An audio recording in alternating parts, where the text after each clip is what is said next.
Good evening and welcome to Poland Daily. I'm Nicholas Richardson and this is the news.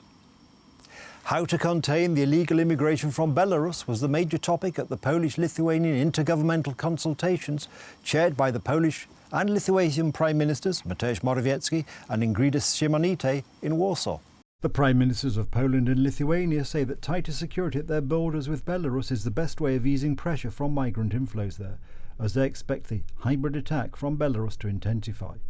European Union member countries in the region, as well as the other EU leaders, say migrant inflows constitute a hybrid attack by Belarus against the whole of the 27-member bloc.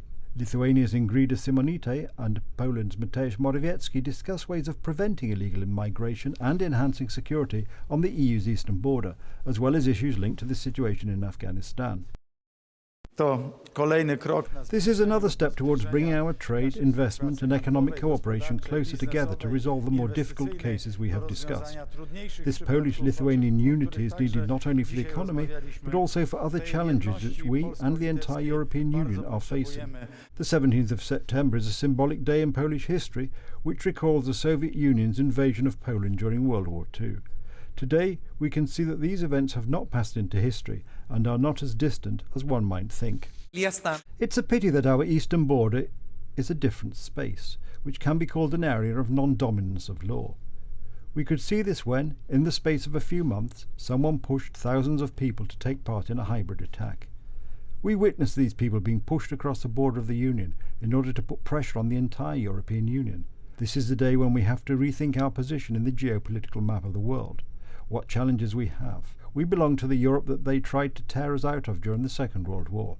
Today we are united by common interests and a common desire for security.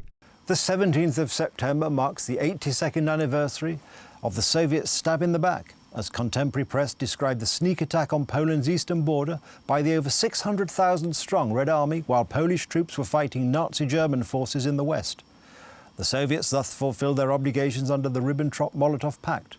With Europe divided with his Soviet ally, Hitler was able to attack the rest of the continent. For years, Soviet propaganda denied the existence of the secret protocols to the infamous Ribbentrop-Molotov Pact. Only after the Soviet Union fell did they become known and the whole world learned that it was Stalin who wanted to start World War II. The old tune is being played again under Vladimir Putin. The Russian Ministry of Foreign Affairs on its Russian-language Twitter account claims that the attack on Poland was in fact a liberation of Ukrainians and Belarusians from the so-called Polish occupation. Łukasz Jasina, spokesman of the Polish MFA, responded that there was no liberating march, but aggression carried out in concert with Nazi Germany. The Republic of Poland did not cease to exist on the 17th of September 1939. The inhabitants of the occupied territories would soon become victims of more crimes committed by the Soviet state. The Soviet aggression resulted in barbaric terror for Polish citizens. People of all faiths were murdered by the NKVD and the Soviet army. The Soviet troops that attacked Poland on the 17th of September encountered little resistance. The border was protected only by some 30,000 soldiers from the Border Protection Corps. Marshal Józef Pilsudski said that Poland could not afford a war on two fronts. Polish forces were fighting against Germany, and that was where the country's main effort was. Meanwhile, the Soviets actually stabbed us in the back and attacked a border that was not defended. Between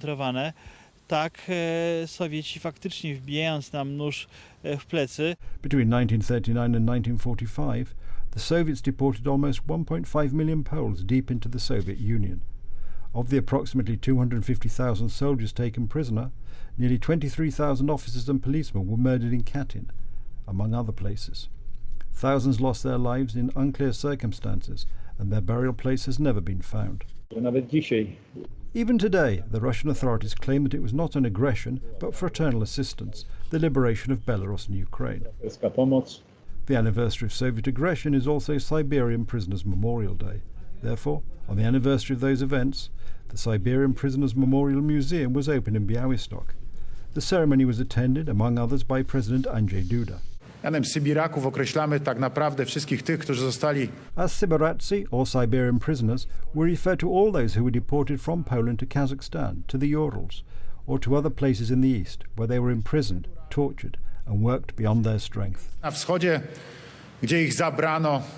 A drunken 33-year-old man broke into St. Joseph's Church in Szczecin a few days ago and destroyed a crucifix hanging in the vestibule. When the local priest tried to intervene, he was hit in the face and went to hospital with a fractured jaw. Police detained the man, who faces up to 5 years in prison. The man destroyed a crucifix and hit a priest who tried to stop him. Police officers received the report after 10 a.m. on Wednesday. Video of the incident was shared on social media. As far as I know, this man has not yet been charged, simply because, for medical reasons, he cannot yet be questioned. This is not the first such attack. A year earlier, a statue of the Virgin Mary was profaned in Szczecin. Attacks on churches have been on the increase for some months now. After last year's verdict of the Constitutional Tribunal that banned the eugenic prerequisite for legal abortion, the level of aggression has increased, including regular vandalism of churches. The anti-Catholic, anti-Christian narrative is intensifying. More and more Poles are treating the church with aggression. Only a few weeks ago, Sławomir Nitras, one of the leading opposition MPs, whose constituency is in the city of Szczecin, publicly encouraged the cutting of the privileges of the Catholic Church. This is a fair punishment for what happened.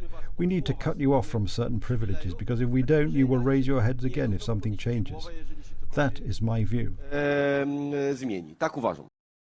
The counting of votes is still continuing, but it is already known that Gavin Newsom, the governor of the 40 million strong state of California, will remain in Sacramento. Many polling stations have been open since September the 4th. All those registered to vote received ballots by mail many weeks before the election and returned them.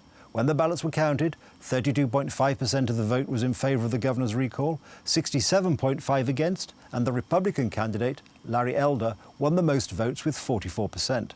Californians just voted in a special recall election.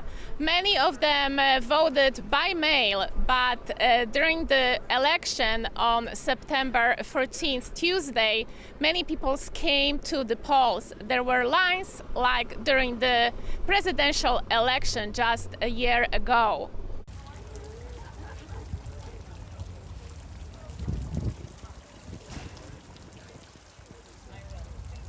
Mask mandates, vaccine mandates, all that. Yeah, I don't agree with any of it. So we should have the freedom to choose what we do with our bodies. So medical freedom, we should have choice for our bodies. So yeah, I'm all for medical freedom. If you want to wear the mask, if you want to vaccinate, do it. But if you don't want to, we should be able to say no. So yeah. Say hi. Hi.